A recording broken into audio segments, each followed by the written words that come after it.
at some point nili drop out of school because budange alikuwa na shida kulipa fee. Ikabidi nitafute mfadhili, God come through, nikapata msee akanisupport, nikalipa fee. But after I stayed home for about 2 years, pesa haipigi kelele. Pesa haipigi kelele. Najaribu kusema ni mdosi. Pesa haipigi kelele.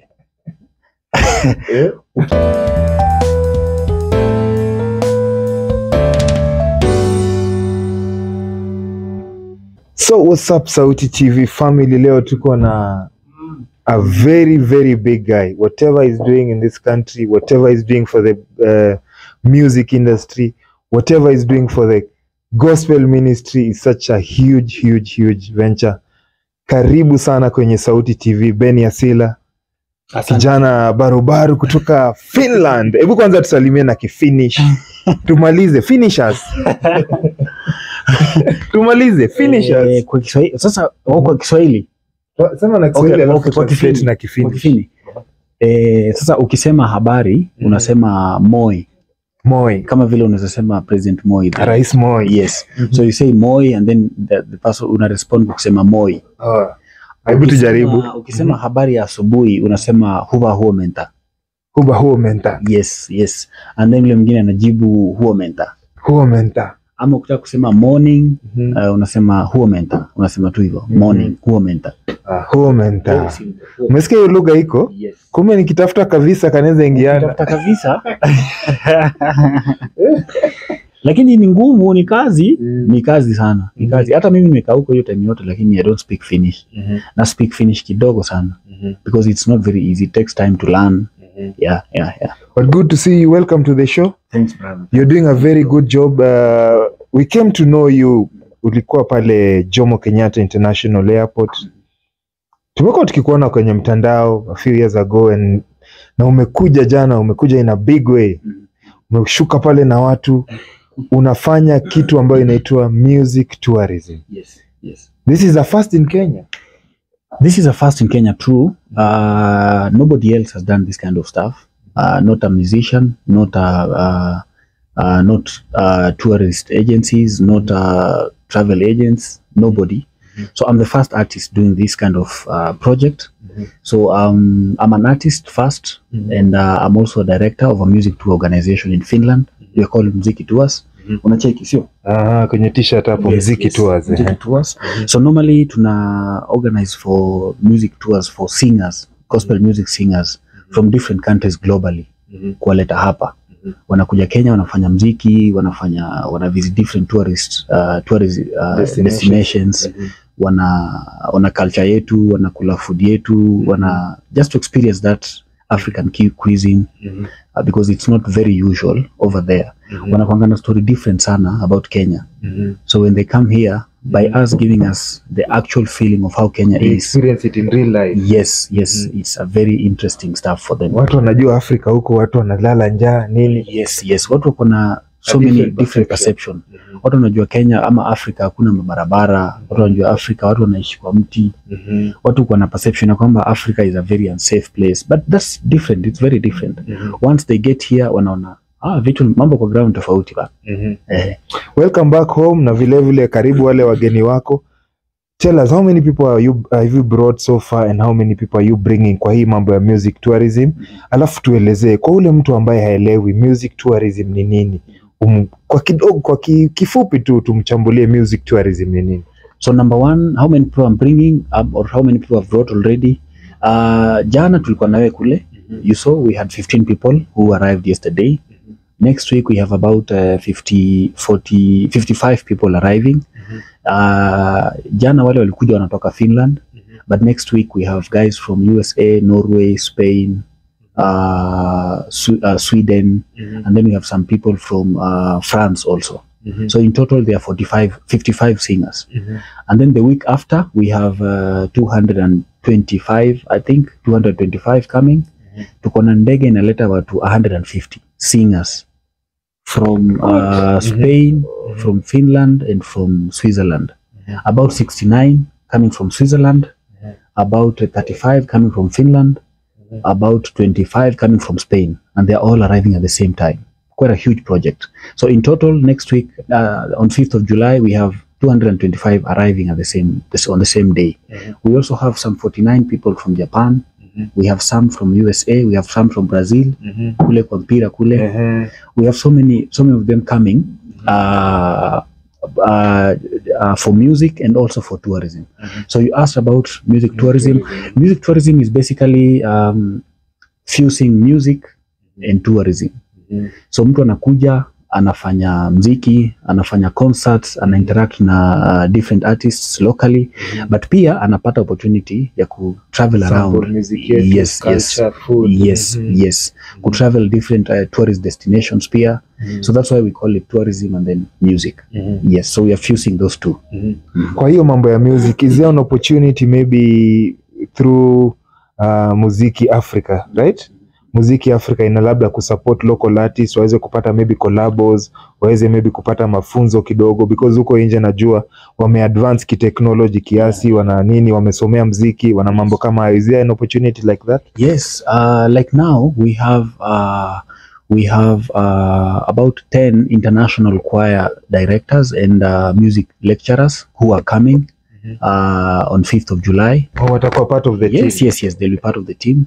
They're coming from different international music schools. They're coming from different international music colleges. So what wanakuja for the purpose of interacting with local artists. So hiyo kupata hiyo opportunity, kuwapatia training, kuwapatia workshops, kuwapatia basic knowledge and information about music. That's what they're coming to do. Wow. And then on long term, from a long term point of view, our plan is to have a music school next year. We're intending to put up a very huge music school. So we've now established many music institutions, not just in Finland, but all across Europe, in Germany, Sweden, Spain, France. Last year, we had about 9 singers that came from Nairobi and they came to Finland. We had a 2-month tour with them for the purposes of empowering them and creating platforms for them to showcase their talents and also get some networks internationally. From that, we had about 3-4 who got permanent residence, in Finland and different other places. So this year again, we have about 8 that are coming in the month of August. After my tour ends in July 25th in Kenya. Our main concert, the last concert is on 15th, on 12th of July. The first one is on 2nd of July. And then we have another grand one, gala concert on the 9th of July. So after that, I'm going back to Finland. I have a tour there in Sweden, Spain, Switzerland, and Estonia. And I'm being joined by 8 singers from Nairobi and Nakuru. So that is for the purpose of creating platforms where they can also get to interact and showcase their brands internationally. So yes, we do that in a big way. And also after that, in the month of December, I'm coming back again to do tours. And again, I'm partnering with local artists around.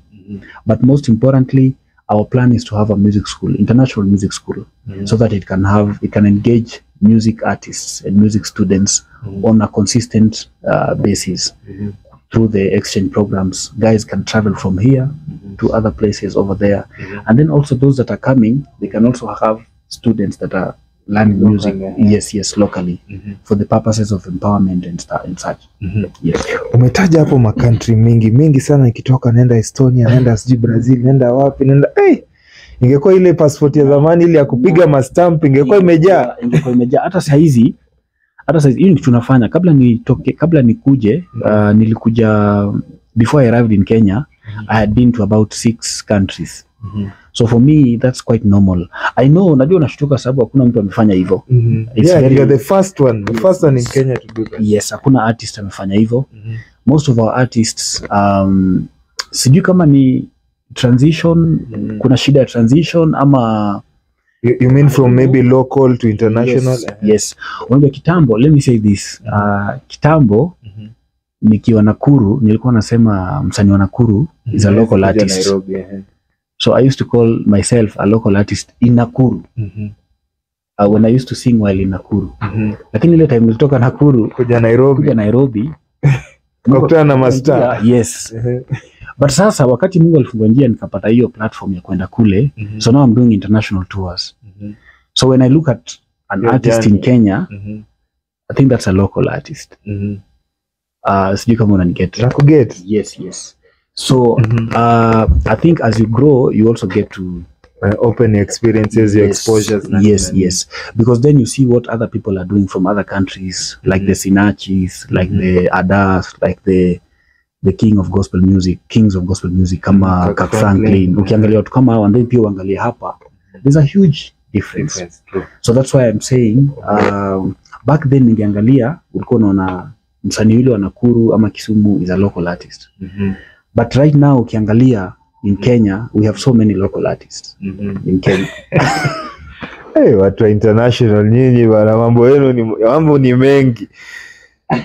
Bani, hebu tell me, how did this journey start? Unajua umeingilia saizi, like currently right now kuna hiki kitu inaitwa content creation, creative industry. Saizi hata imagine, this is the time, sorry to say, but hata the past regime kama serikali ya Uhuru ndio ilikuwa inatambua digital economy and stuff, but it wasn't as recognized that maybe as it is right now. Unaona ndo sasa watu wanafunguka macho, wanajua ala, kumbe this industry can pay. How did you start? Ukitoka Kenya ukienda Finland, hebu tupatie jani yako kidogo, ulitokaje ukaenda, and how did you get to venture kwa hiki tunaitwa music tourism and music industry? Tunajua ulikuwa wewe ni msanii, ulikuwa hapa locally, but how did you get into to pursue and break those barriers? First, it's about the passion, and then kule ambako natoka, mimi nilizaliwa Busia huko, kwa Luya huko ndani huko. So Nakuru ulikuja na basi? Yes. Nairobi tena na basi? Nilikuja na basi. Finland ukaenda na ndege? Nakuru nilikuja na basi, Nairobi nilikuja na 20k. Kumazio Molo Line? Molo Line ya wazito. Molo Line shuttle ni ya hiyo time ilikuwa 600 bob. Saizi sijui ni how much? 20k ilikuwa 250. So Nairobi nilikuja na 20k. So my background, ile mali nimetoka, I come from a very poor background, not humble, poor. Poor, ile design, ilikuanga shida hata ku afford 3k, 2k ya rent. So ukiangalia Buda hapo, back then those years, ukiangalia Buda, kulipa rent ya 2k ilikuanga shida sana. Yes. Fee, at some point, nili drop out of school, because Buda alikuwa na shida kulipa fee. Ikabidi nitafute mfadhili, God come through, nikapata msee, akanisupport, nikalipa fee. But after I stayed home for about 2 years, so I went back to school, nikamaliza my 2 years in high school. After high school nikaanza muziki, but then during that period I kept telling myself that the situation will change someday. So nikasema, since I have the gift of singing, na God alikuwa amenipatia hiyo platform, nikasema I'll use that to really pursue what I want. Na nikatumia hiyo tu, God akafungua njia, ukapiga step by step, and then mambo ikafanyika, na mambo ikachemuka bana. Ukajipata huko Scandinavian. Finland is part of Scandinavian, right? Yeah, Finland is part of Scandinavian countries, and then it's also part of one of the Schengen countries, and it's also one of the Nordic countries. Yeah, but most importantly, ile kitu imeni-inspire sana ni, unajua ukiangalia huko wakati niko Finland, ukienda in gospel music events, ukienda into churches, uone artists wanakuja kuminister kule, we don't have Kenyans. We don't have Kenyans. Ukienda Germany, ukienda Sweden, ukienda States, most of the artists wale wanakuja kufanya ku reach out, because gospel music is about reaching out and winning souls and converting souls to know Christ, making people to get to know Christ through your music, through your performance, through your life generally. So ukiangalia kule, we have so many guys that normally come to those places, but not any Kenyan. So that also has inspired me to step up and do something. Yes, and be that person that can actually represent our great country, Kenya. So because of that, I've really pursued God amefungua njia. Now that's why I've been doing my tours internationally. I've done so many tours, and even before I came, I did so many. I told you I've been to about 6 countries before I came. After this, I'm still going back. I'm going to Sweden. Sijui kama una tour schedule yangu. Sijaiona, lakini natumai tutashare na mimi tuweze. Yes. So when I go back, I'm going to Sweden, I'm going to Estonia, of course Finland. I'm going to Spain. I'm going back to Spain. Wale watu wanapenda muziki yetu sana.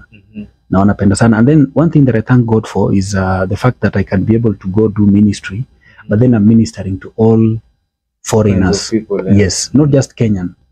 or not just Kenyans. Yes. Hiyo ni grace manze God akupatia. It's humbling because si kawaida, especially in our country. Hakuna mtu anadu hivyo.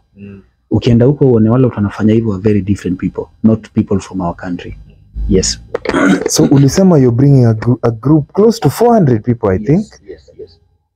Maybe I know for you this is number one ni ministry. Definitely. Number two, definitely when ni kijana unatafuta riziki kidogo hapa, huwezi kosa mkate ya kila siku. Hebu tuambie, maybe have you gotten any support? Najua ni mtu wa diaspora, but maybe have you gotten any support in terms of government, mambo ya kuprocess visa, mambo maybe ya kusupport? Because manze hii pesa unaleta Kenya, umetoa watu 400 wanakuja Kenya, si mchezo. Unafuata tax yako upigwe ka kitu bwana. Hii mambo ni God. Na nitarudi pale kwa nilikuwa kwa interview fulani, one of the interviewers akaniuliza, in the gospel industry in Kenya, they are calling it gospel industry. For me it's ministry. Is gospel industry not about material things? Like let's say driving a big car, ama nyumba, ama nini do. Kungara. Yes, kungara. For me there is more to that than just having those things. Yes. So hata ukiangalia in what I'm doing now, the projects I'm doing now, kunaweza kuwa na hiyo do. There is the money, of course, the money part of it. But there's so much that comes before money. There's so much to it than just money. Getting 350 people together is not a it's not a joke. Not from one country. Yes, na convince umwambie panda ndege na ukifika hapa bani akikohoa unaitika. Si mchezo bana. Utalala hapa. Yes, utalala hapa, utaenda pale, utaenda kule kwingine. It's not easy. It hasn't happened. Wazungu kuja hapa but not singers. Wanakujanga hiyo tourism and not in that kind of large groups. Yes. So this stuff is not an easy thing. It's not a normal stuff. I count myself lucky and blessed to do this. So there is more to this than just money. I'm not looking at it from a money point of view. Inaweza kuwa kuna hiyo do, ama kuna gari inakuja, ama kuna nyumba nzuri ama nini, but there is more. People should aspire to grow, and I connect the same point with how people do their music here. People should aspire to grow bana. Watu wanafanya kazi kule nje, watu wana reach out, watu wana win souls, lakini sisi tunapigania hapa. Umefanya kitu, umepata dungapi? Umefanya, you're a gospel artist, yes, uko na views ngapi? Ama unaendesha gari gani? It's not about gari, it's not about views. It's about the impact. Make to the society. Yes, the impact that you make out of what you're doing, out of your ministry, out of your work, out of anything that you're doing. So for me there is so much more. There's so much more. I told you about Sinach. Sinach alikuwa States ameambia watu karibu 50k. Na wote ni foreigners. Sinach from Nigeria. Unafikiri ni kazi rahisi? Yes. Na wote wanasikiza. Yes, na wanasikiza, wana sing along. Wana sing along to your song. Na hawakujui. They live miles, thousands of miles away from where you live. How do they get to know your song? That is grace. So those are things that people should be working towards achieving. Yes, reaching out, not just in Kenya, because our God is a God of growth. God wants us to grow from glory to glory, from one glory to the next one. So the fact that you are doing something here shouldn't make you feel as if yani uko poa, uko sawa, ama unaendesha gari, ama no. There's so much bana. So hiyo swali yako about those, money is nothing. Money is nothing. In terms of support, maybe authorities, government, nini unajua kuprocess mavisa nini hapo? Yeah, we are working with I know that this is really helping the government also, because inaleta so much money in the country. Tuna support the economy of the country. I know that our president, His Excellency, anatafuta sana means ya kuraise do. So the fact that tunaleta watu kama hawa, tuna support the economy of the country, because there's so much money coming by it. We're improving the foreign exchange in the country. Hoteli watu wanalala, food, transport, a job. Like now we have about 40 vehicles that we are using. Na tunatumia hizo magari for almost 1 month. We are staying in so many hotels in Nakuru, Nairobi, Mombasa, Masai Mara. Those are jobs. Hiyo ni do inaenda kwa hizo places. in a support economy. And then I'm happy we are also being during some of these events we will also have the European Union ambassador to join. Actually on the 9th of July during that concert she'll be coming. We have the Finnish ambassador to Kenya also who will be coming. We have the Swiss ambassador ambassador's representative to Kenya that will also be coming. We have we of course have the county government of Nakuru. Madam Susan Kehika, she's great, she's coming also. So there are people that we're working with, and then of course few officers from the national government. Yes, so this is good not just for us but for the society and for the government also. Yes. Hebu tu kidogo tu, because you've mentioned kuna vitu umemention hapo very serious issues na wasanii wa Kenya, najua maybe wengi wao wale wako local wamekuwa na hiyo problem ya mbwembwe mingi nini show off. As a musician who has transitioned from the local industry umeingia international, umeinteract na watu, what lesson have you learned? Unaona uko humble, hauna zile, sioni ma bling bling ama umezificha huko ndani ya t-shirt, sioni manini what lesson have you learned, and what can you share with the local artists? Maybe what I've learned, pesa haipigi kelele. Pesa haipigi kelele. Najaribu kusema wewe ni mdosi. Pesa haipigi kelele. Ukienda acha nipatie. So watu wanatuambia ati sijui mimi ndio sijui nini, sitaki kusema kitu wajulikane, lakini mimi sijui ndio nani, mimi sijui niko na gari gani. Pesa haipigi kelele bana. Watu wanadoo huku nje. Unajua huyu msee wa Facebook anaitwa Mark Zuckerberg anakuwa tu na t-shirt ile moja yake, lakini ana doo ngapi? Huyu jamaa akiamua leo afunge ile mtandao yake tunaenda nyumbani. Huyu jamaa akitaka kununua brand sijui gani, hakuna mtu atamzuia. Akitaka kununua brand gani, the most expensive brand in the world, atachukua. Huyu jamaa anaitwa, huyu alikuja hapa Kenya juzi, alikuwa anafanya mambo ya vaccines. Anaitwa nani huyu jamaa? Bill Gates. Bill Gates yeye uvango zinakaje, but ile doko nayo pesa haipigi kelele. So kuendesha sijui Range Rover, unatembea kwa barabara ukiambia watu do sijui unatuonyesha pesa kwa nyumba, no, pesa haipigi kelele. Huyu jamaa ana do, pesa haipigi kelele. So wasanii mmesikia, mwache kelele, mbwembwe mingi kama mtu bishasha, kama una do.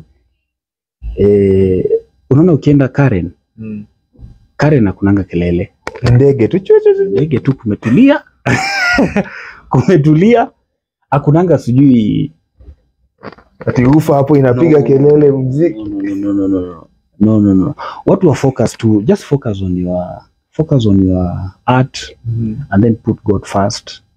Remember that it's all by the grace of God that you are doing what you are doing and you are where you are.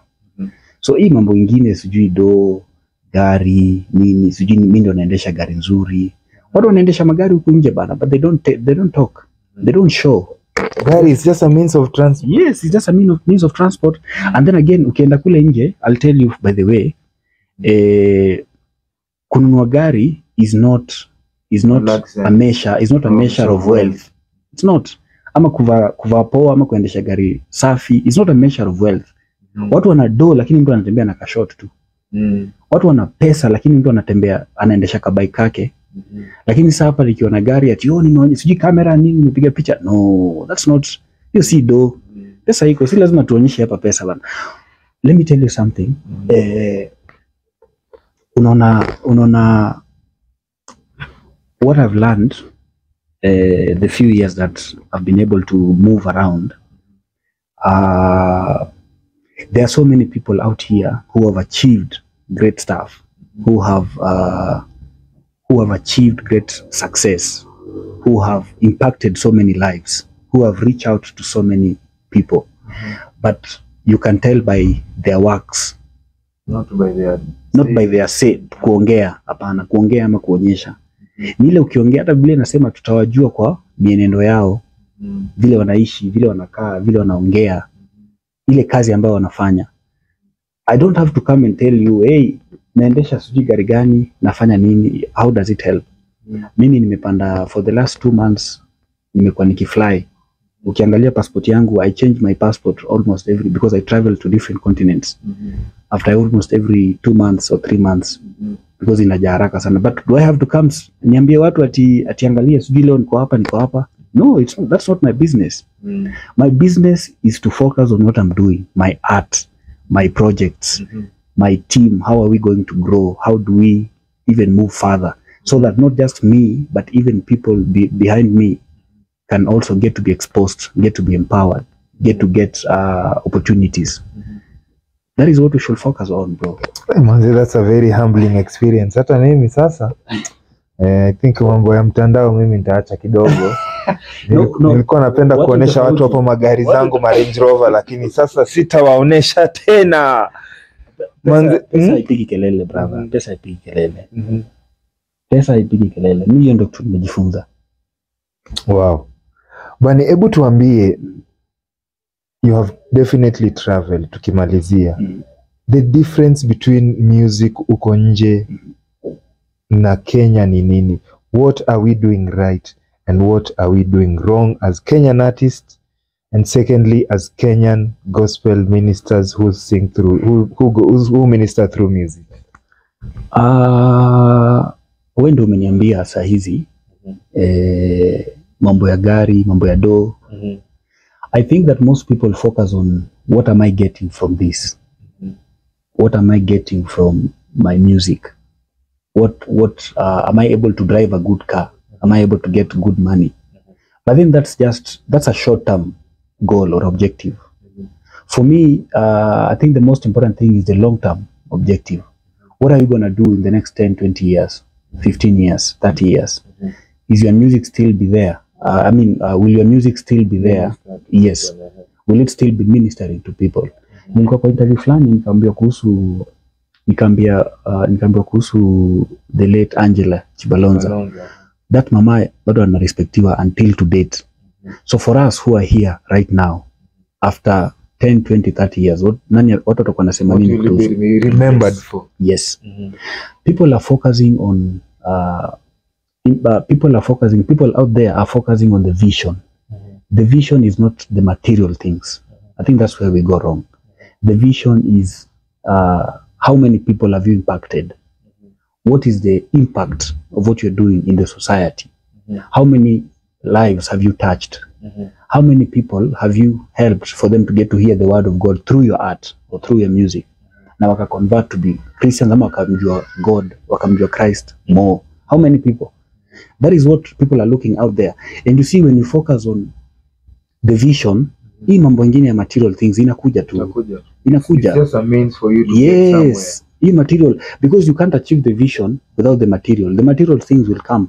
You need gari kutoa hapa kupeleke Nakuru concert. Yes. But then when you focus on the material stuff, ati sijui do ngapi, sijui nini, that's when you start being short term. Yes. How your goal. Yeah. So I think that's what is I think that's what makes it different. When you ask me about the difference between here and there, I would say that's the main difference. So people should aspire to grow. People should focus more on the vision, the goal, the objective. Hii mambo ya material things, do, gari, nyumba, nini, hiyo mambo inakuja ikienda. Yes. Another thing, I don't know what the situation, how it is like. Tumekuwa tukiambiwa maybe kwa news, tukisoma kwenye books, newspapers here online, na pia kwenye movies. Is it that the people abroad ambao walikuwa missionaries in the past, saizi ni kama gospel huko imeisha? Ama how is it? What's the situation like, for example, in Finland? The situation in Finland, I will say that those people are very honest. Unlike I will say unlike us in Kenya. In Kenya we call ourselves 80% Christian and 20% watu wengine. Lakini ukienda kwa society zetu vile watu wanaishi, manze, that's not Christian. Wanasemanga ni roho na mwili something? Who said?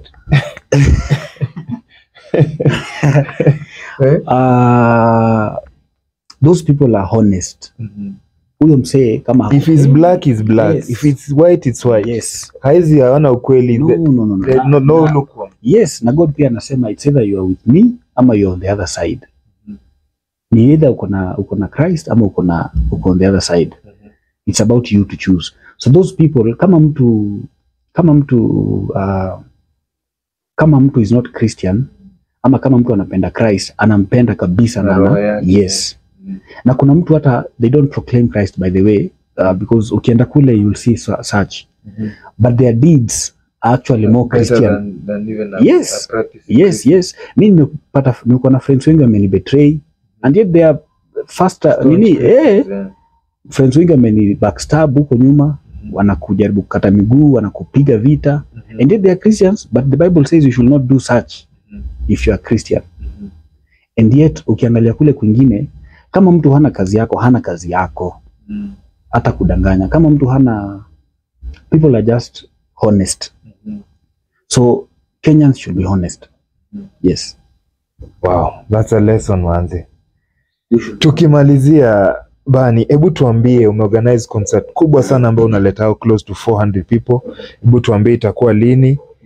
What will be happening right there? How many people are you expecting? Kutakuwa na maybe just music alone? Kutakuwa na ministry, preaching, nini? What should people expect? Watu watoke Kenya, watoke Mombasa, Hispania, Voi, waingie huko wapige kashoba na waje. So first, we are also doing charity programs or projects. We are paying school fees for quite a number of kids around. We are visiting different orphanage homes around. We are visiting different families, less fortunate families, to do some worship, concert and fellowships with them, and also to support them materially in a way. We are visiting so many schools, different schools also, to support them in different ways, support the students in different ways. And then of course we have these concerts. So the main concert is on the 9th of July. That is a International Mziki Gospel Festival. Ambao tutakuwa tunaimba na about 200 singers kutoka kule nje. Kuja uone, umeona wazungu wakiimba, wazungu 200. Wow, that's a individual orchestra. Sasa hiyo si orchestra. Orchestra ni ile wako na hizo vitu wanapiga. Violin, yes. Lakini this is an a cappella, but of course there's band. It's called it's gospel style of music. So it's a very different style of music. So you come see vile mambo itakuwa inachemka kule on 9th of July, and then we have so many people. We're expecting about 3,000 to 5,000 people, but we have about 2,000 singers coming, and of course I will also be there ministering. Tutapiga show moto pale. Definitely tutapiga muziki pale, gospel music. We'll reach out, tunataka watu wamjue Christ. Na pia tunataka watu wajue kama Bani anaweza fanya hivyo, other people can also do that bana. Wasanii wengine pia wanaweza enda nje bana. Watu wanaweza enda kuja kule nje wapige muziki, watu wa grow. This society is very, Kenya is just like a small place. Watu watoke nje bana. Mambo. Twende nje. There's a huge space out there for all of us. Kwa maybe mtu ambaye atakuwa Mombasa, atakuwa Nairobi, labda hataweza kufika kwa hiyo concert, lakini angetaka kufollow ama kusupport, mtakuwa maybe live online ama itakuwaje? Yeah, I think kuna zile tutakuwa live, kuna zile hatutakuwa live, but even if they won't be live streamed, kuna zile ambazo zitakuwa of course recorded and then shared. Yes. So you can follow us. You can actually follow me, because most of these things will also be on my platforms. Insta at Asila Bani, and then Facebook Bani Asila, of course. And you can watch my music also on YouTube. Yes, on YouTube. And this is not just for this year. This is an annual project. Yeah. Next year we are having about 1,000 singers. Wow. So far we have about 500 to 600 confirmations for next year. Wow. And we are looking at having 1,000. Wow. My team is also in the process of engaging Cap Franklin towards the end of the next year. So he should be joining us probably during our festival next year, towards the end of the year. So we're in the process of doing quite a project that I think the first one, it hasn't been done before. Most importantly, tunashukuru Mungu kwa hiyo grace na the grace ile imetupatia with my team that we are able to do that kind of stuff. Yes. Thank you very much, bro. I'm so privileged. I've been talking to the first Kenyan, not just an African, first Kenyan to venture into an industry, a business and a ministry called music tourism. Natoa watalii pale nje, unawaleta Kenya, wana perform, wanasaidia wa Kenya. ministry kidogo. Thank you very much bro. Endelea kuwa blessed. Nashukuru. Na maybe message ya mwisho kwa Wakenya tumalizie. Message ya mwisho, let's keep our hope alive. That's to Kenyans. Kwa wasanii, let's aspire to grow. Let's aspire to grow manze. Tukiwa kule nje, tutembee pamoja bana. I think let's aspire to grow. And then message nyingine kwa wasanii, pesa haipigi kelele. That is the takeaway from the interview. Pesa haipigi kelele. Just one thing nilikuwa nimesahau. Maybe are you looking at unajua kuna wasanii wengi umekuwa nao Kenya, urafiki nini, umegrow nao. Maybe are you thinking to, because umetoa wasanii nje na waleta Kenya, are you thinking maybe kuchukua wasanii Kenya kuwapeleka kwenye zile concert za nje? Yes. Last year we had about 9. Tulienda nao kule tukapiga tour ya 2 months, miezi mbili, from May up to June last year. This year we have about 8 that are coming in the month of August. So after, wewe unafaa uangalie schedule yangu ndio ujue maneno bana. So after July, I'm leaving the country in July after our main concert in Masai Mara. So I go back to Finland, and then we have a team of artists from Kenya that are joining me in Finland in the month of August. And we'll be with them over there for 1 month. So we are doing a tour in Finland, Spain, in Barcelona, and then Catalonia in Spain. Yes, and then we go to Estonia, and then we go to Sweden. Yes, we're going to those 4 countries in the month of August, September. After that, I'm going to the US. I have some, of course, tour there also. After that, now we are coming back to Kenya. My team is in the process of, we are organizing my own music tour in the month of December, where we're doing concerts in the biggest cities in Kenya. We start with Nairobi, Nakuru, Mombasa, Kisumu, Eldoret. So that's in the pipeline. And then after that, of course, next year is going to be bigger. 1,000 singers, hoping to have international artists. And by international, I mean international artists coming on board. Having a huge gala worship concert. Yes. Thank you very much bro. Najua hii story tunaweza piga hadi kesho. Joani ina flow. Thank you very much. Stay blessed wa Kenya. Endeleeni kusupport Mkenya mwenzetu. Ako pale nje anafanya great things. Bani Asila mtafute pale online. Asila Bani on Instagram. Yes. Bani Asila Facebook. Yes. Bani Asila YouTube. Yes. Wachekio mziki mpya inaitwa Mambo Yamebadilika. Mambo yamebadilika. Yani, na unaona vile mambo yamebadilika kabisa mtu wangu. Kabisa. Shukran sana bro. It's been nice talking to you. Nashukuru sana. Cheers manze. Aya.